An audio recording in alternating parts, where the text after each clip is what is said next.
Shalom Bapak Ibu yang dikasihi Tuhan, senang bisa bertemu kembali dalam ibadah kita. Meskipun kita dalam streaming, tapi saya percaya kita semuanya ada dalam perlindungan Tuhan, ada dalam lawatan Tuhan yang luar biasa. Mari sebelum kita memulai ibadah kita, secara khusus hari ini kita ibadah Paskah, kita satukan hati kita datang kepada Tuhan, kita berdoa. Bapa kami yang di surga, kami mengucap syukur dan berterima kasih kepada Tuhan atas segala perlindungan Tuhan, penyertaan Tuhan dalam kehidupan kami. Kami bersyukur Tuhan, kami tetap bisa beribadah. Kami menyerahkan kepadamu Tuhan buat ibadah kami, supaya Engkau tetap memimpin dan menyertai Tuhan.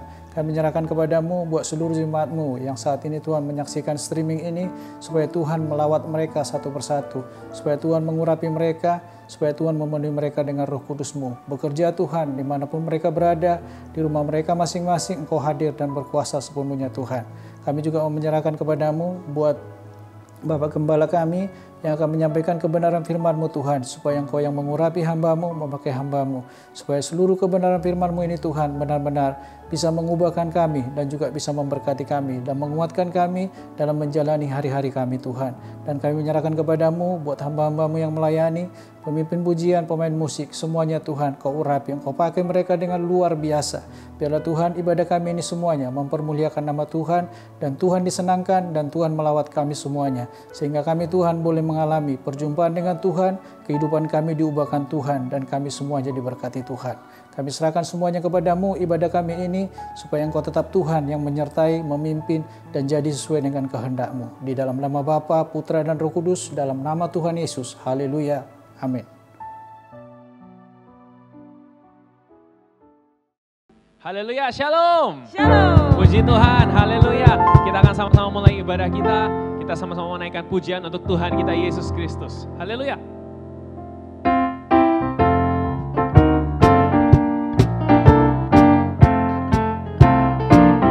Anak Allah, Yesus namanya, menyembuhkan, menyucikan, bahkan mati, tebus dosaku, kubur kosong, membuktikan Dia hidup. Sama-sama nyanyikan, sebab Dia hidup, sebab Dia hidup.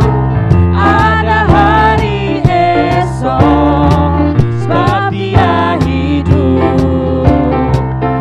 Ku tak gentar, karena ku tahu Dia pegang hari esok.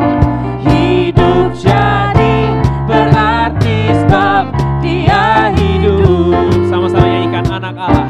Anak Allah, Yesus namanya, menyembuhkan, menyucikan. Amin.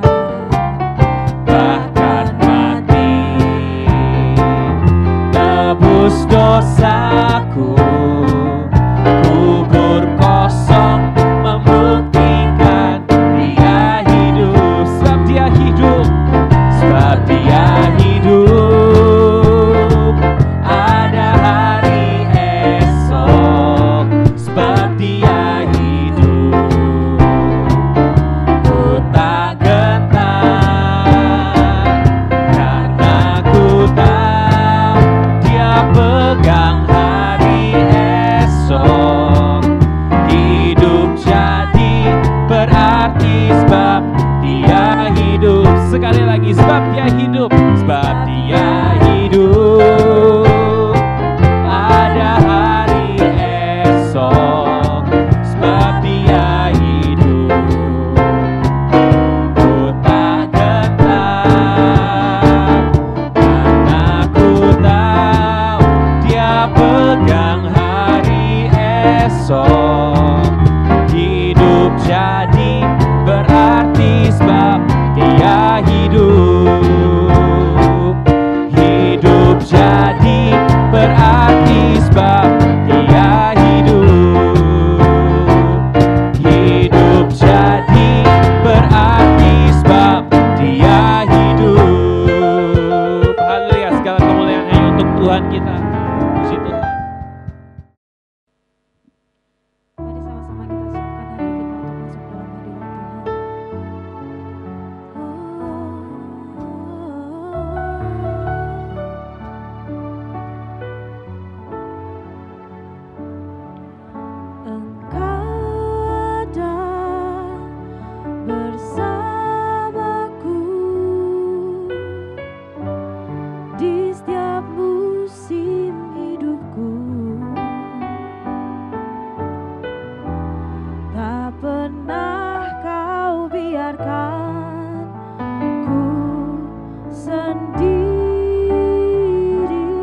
kasih Yesus.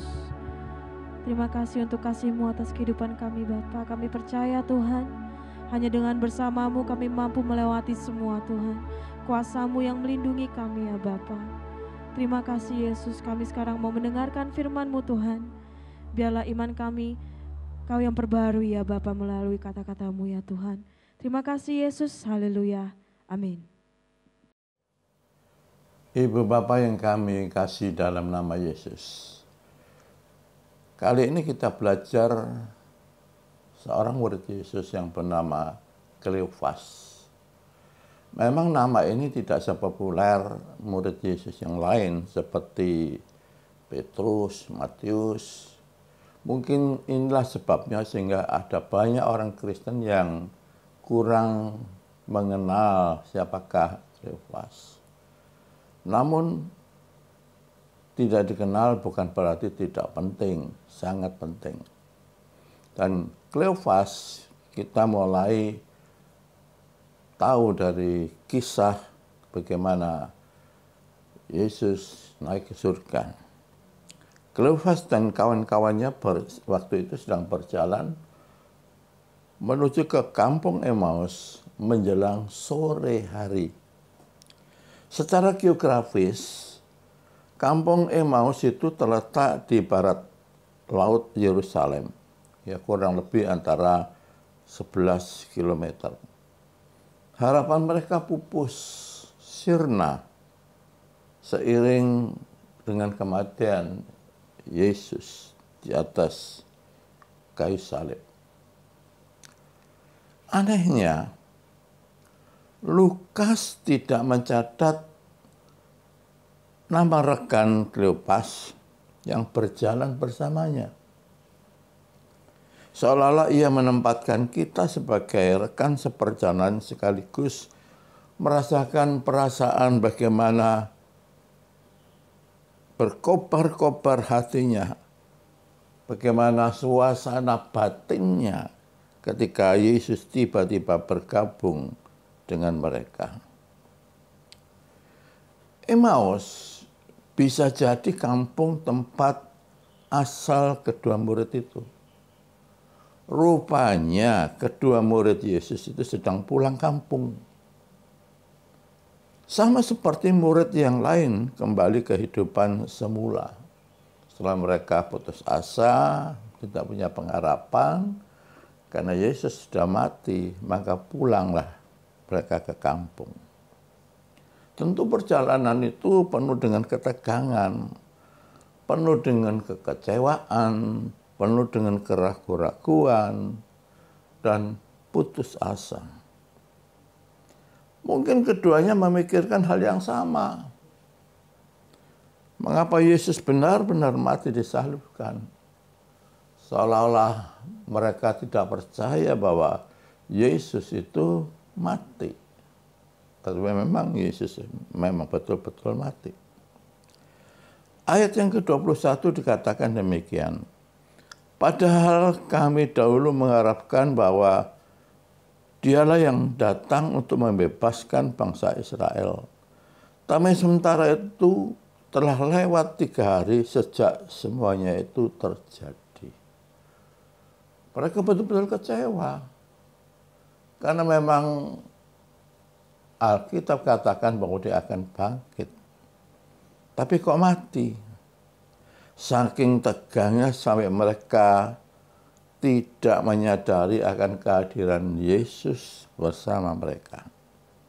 Tapi begitu sadar bahwa teman seperjalanan mereka adalah Yesus, semuanya menjadi berubah. Nah, dengarkan teman, apapun yang terjadi dalam kehidupan kita, mungkin kecewaan berganti dengan kekhawatiran, depresi, kabar-kabar buruk, dan segala macam, segala kekurangan. Nanti akan tiba-tiba lenyap ketika kita berjumpa dengan Yesus secara pribadi. Dan perjumpaan itu tidak perlu menunggu kita mati. Selagi kita hidup ini, kita masih punya kesempatan untuk berjumpa dengan Yesus. Dan disitulah kita akan mendapatkan damai sejahtera. Setelah sekian lama mengalami tekanan demi tekanan. Hati kedua murid ini gundah gulana. Mendadak menjadi berkobar-kobar saat Yesus bicara. Inilah tanda-tanda yang jelas ketika seorang itu mengalami perjumpaan secara pribadi dengan Yesus. Dalam hatinya muncul getaran-getaran. On fire. Ada api yang terbakar di dalam dada. Api semangat. Api pantang menyerah. Nah, mereka tidak ingin lagi pulang ke kehidupan lamanya seperti di Emmaus, tapi segera kembali ke Yerusalem dan menyampaikan kabar sukacita Paskah. Inilah yang harus kita beritakan. Berita Paskah seharusnya berita yang harus lebih heboh, lebih hebat dari berita Natal. Karena disinilah puncak kemenangan Yesus dari dosa dan maut. Ketika keputusasaan, kesedihan, dan kekecewaan mulai menggerogoti hidup kita, bahkan kita belajar dari pengalaman dua murid ini. Ingatlah akan janji Tuhan. Izinkan Tuhan hadir dalam perjalanan kehidupan kita.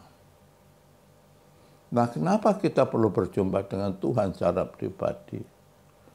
Sama seperti kenapa Emmaus dan temannya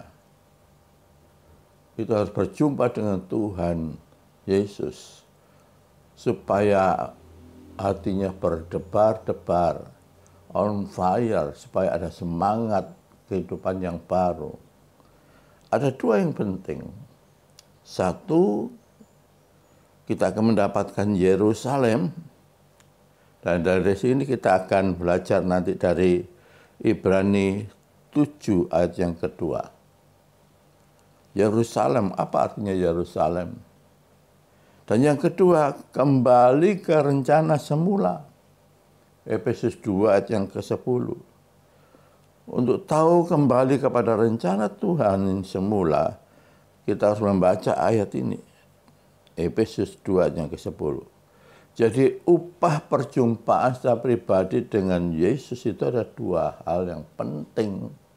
Satu, Yerusalem, dan yang kedua kembali pada rencana Tuhan. Mari kita belajar tentang yang Yerusalem. Yerusalem itu artinya Raja Damai Sejahtera. Jadi untuk menunggu Yerusalem, sekali lagi tidak perlu lagi menunggu kita mati, meninggal. Tapi selagi kita hidup, kita menghadirkan kerajaan Allah dalam kehidupan kita, dalam rumah tangga kita, di kantor, di gereja. Itu adalah Yerusalem. Seperti yang dicatat dalam Ibrani 7 yang kedua, Ibrani pasal 7 yang kedua. Demikian firman Tuhan. Kepadanya pun Abraham memberikan 1/10 dari semuanya itu. Menurut arti namanya Melkisedek adalah pertama-tama Raja Kebenaran dan juga Raja Salem, yaitu Raja Damai Sejahtera. Kali ini kita belajar kata Yerusalem itu dari Raja Damai Sejahtera. Menurut saya paling penting adalah Raja Damai Sejahtera. Buat apa kita harta melimpah, teman banyak tapi tidak damai sejahtera? Buat apa kita dikawal dengan tentara lengkap tapi kehilangan damai sejahtera? Jadi damai sejahtera itu yang utama. Alkitab mencatat kata Yerusalem itu sebanyak 800 kali. Berarti memang Yerusalem itu berarti kota damai.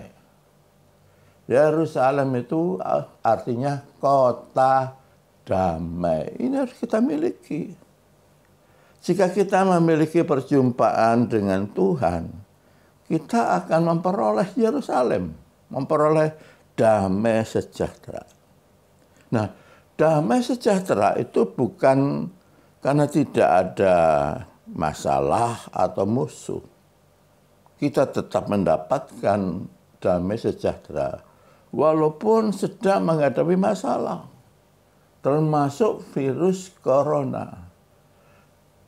Di tengah-tengah kabar buruknya, mengganasnya, mewabahnya virus ini,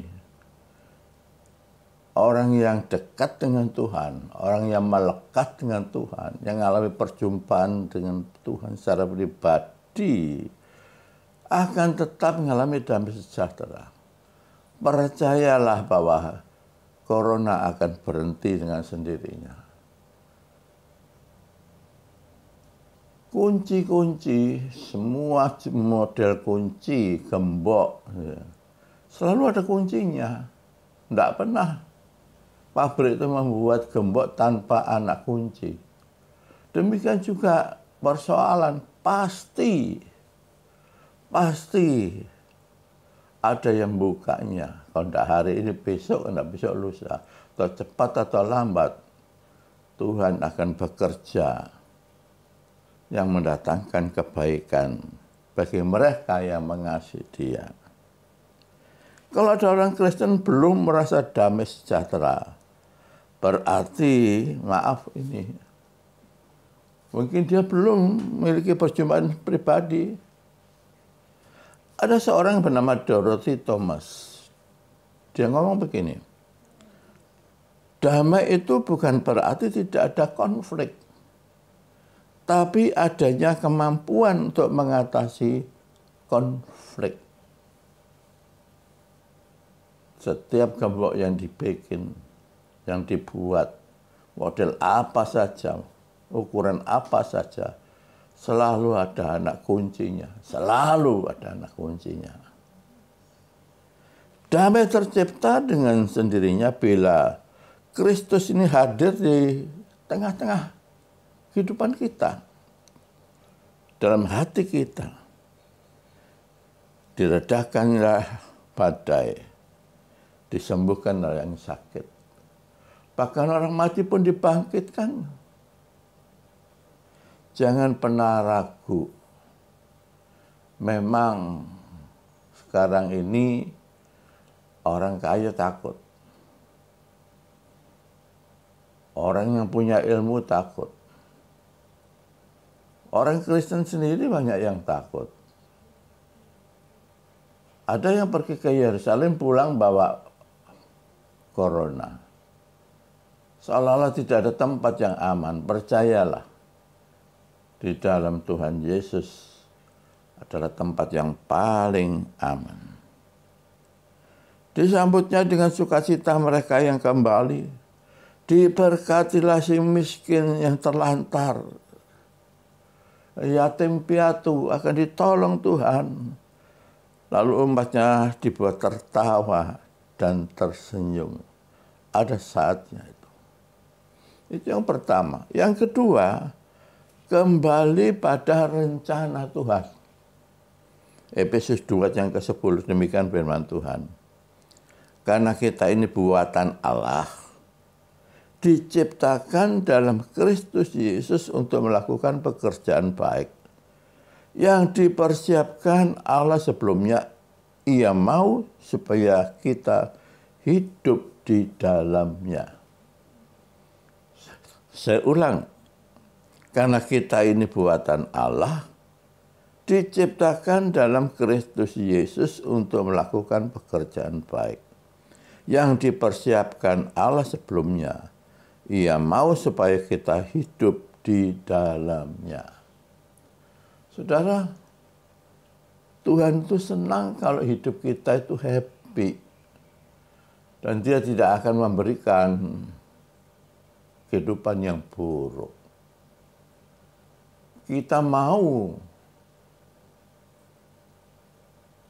yang baik, tapi yang buruk muncul, kata Paulus.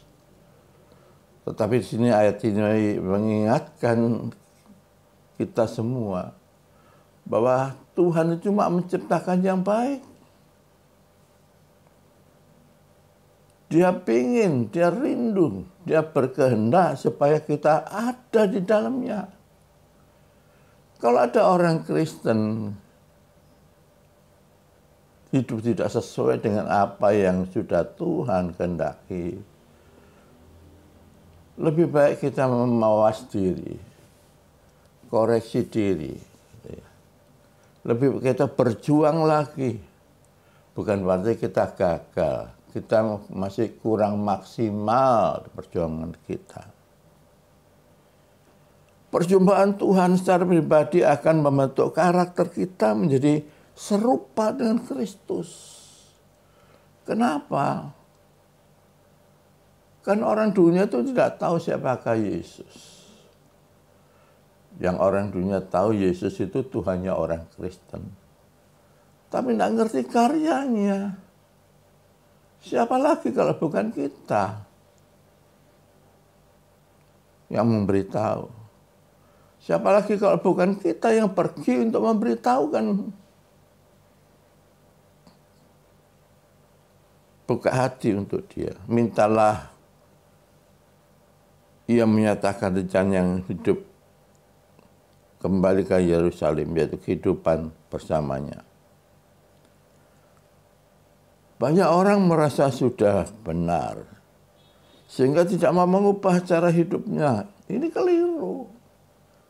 Kita perlu belajar. Saya pun belajar terus-menerus.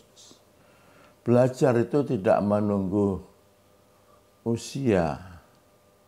Belajar itu tidak menunggu siap. Kekristenan itu tanpa belajar sangat membosankan. Nah, ada yang lebih baik berubah setelah kondisinya tidak menyenangkan daripada tidak berubah sama sekali. Perlu korban. Perubahan karakter itu berawal dari perubahan hati. Hati bisa berubah.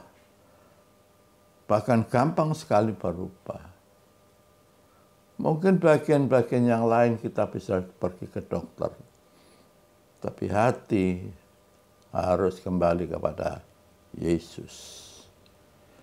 Ada yang mulai pelayanan dengan ketulusan, tapi akhirnya tidak lagi murni dalam melayani Tuhan.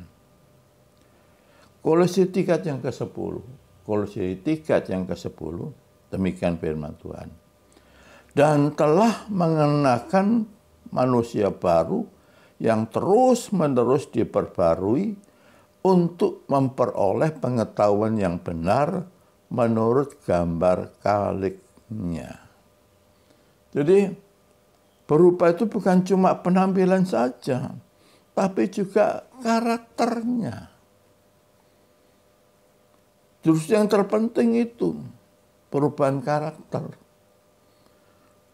Masa kemasannya sudah baru, tapi isinya masih tetap yang lama. Pastikan kehidupan saudara, perubahan dari dalam akan merubah penampilan luar. Kita perlu dipermak luar dan dalam, supaya kita bisa menjadi serupa dengan Kristus. Itulah berita Paskah. Selamat Paskah 2020. Tuhan Yesus memberkati. Yang sakit disembuhkan Tuhan, yang kekurangan diberkati Tuhan, yang susah dihiburkan Tuhan. Tuhan akan menggantikan segala sesuatu yang hilang, akan dikembalikan lagi kepada Tuhan. Itu janji Tuhan. Dan percayalah, Tuhan sangat mengasihi Anda semua. Selamat Paskah sekali lagi. Tuhan berkati. Sekarang ya Tuhan,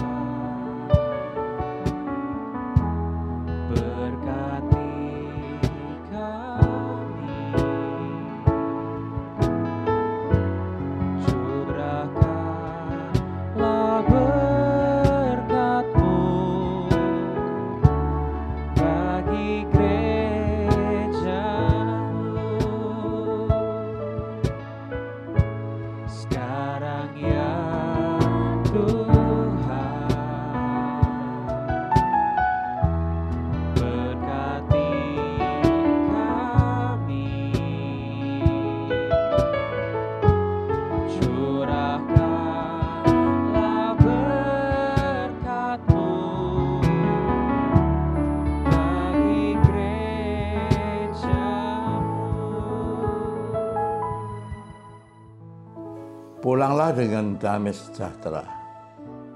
Biarlah berkat istimewa damai sejahtera Allah yang melampaui akal kepikiran boleh memerintah dalam hati kita, menjadi berkat dimanapun kita berada, yang sakit disembuhkan, yang terikat dilepaskan, yang alami jalan buntu Tuhan buka jalan, yang susah Tuhan hiburkan, dan Tuhan berkati rumah tangga, pernikahan, studi, pekerjaan, dan apa saja yang dikerjakan bersama dengan Yesus, dipastikan semuanya berhasil. Semua yang setuju katakan amin.